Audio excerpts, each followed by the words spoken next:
Guys একদিন লেটে তবু এসে গেছি। সো তোমরা স্কুলে তো অবভিয়াসলি পড়েছো। হ্যাঁ, তো এবার স্কুলে যারা পড়েছো তারা নিশ্চয়ই জানবে তাদের স্কুলের ওই একটা মেয়ে যে কোনোদিন পড়াশোনা না করেও টপ করে। আমি তাদের মধ্যে নই, সেটা বড় কথা না। বড় কথা সেটা হলো গাইজ, ওই যে ওই মেয়েগুলো মানে ওদের কি কষ্ট, ওরা কিচ্ছু করে না, সারাদিন ওরা খেলাধুলো এসব নিয়ে মেতে আছে, সবসময় ব্যস্ত। কি করতে ব্যস্ত নাকি ভাই, আমার তো কিছুই পড়া হয়নি, আমি তো সত্য এখন বসলাম 57 বার রিভাইজ করা হয়ে গেছে, সেটা সাইলেন্ট।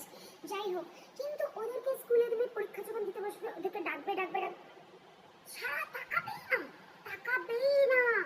পরীক্ষা দিয়ে দিলে ভাই আমি তো কিছু নিজেই পারিনি, আমি তোকে কি বলবো। তুমি স্কুলে ক্লাসে পরীক্ষা দিতে যাওয়ার আগে যদি বলে ভাই একটু হেল্প করিস কিন্তু ভাই প্লিজ, বলে ভাই আমি যদি পারি আমি তো নিশ্চয়ই বলে দেবো। তারপর ঢুকবে, ডাকবে সারা পাবে না, বেরোবে আমি কিচ্ছু লিখিনি।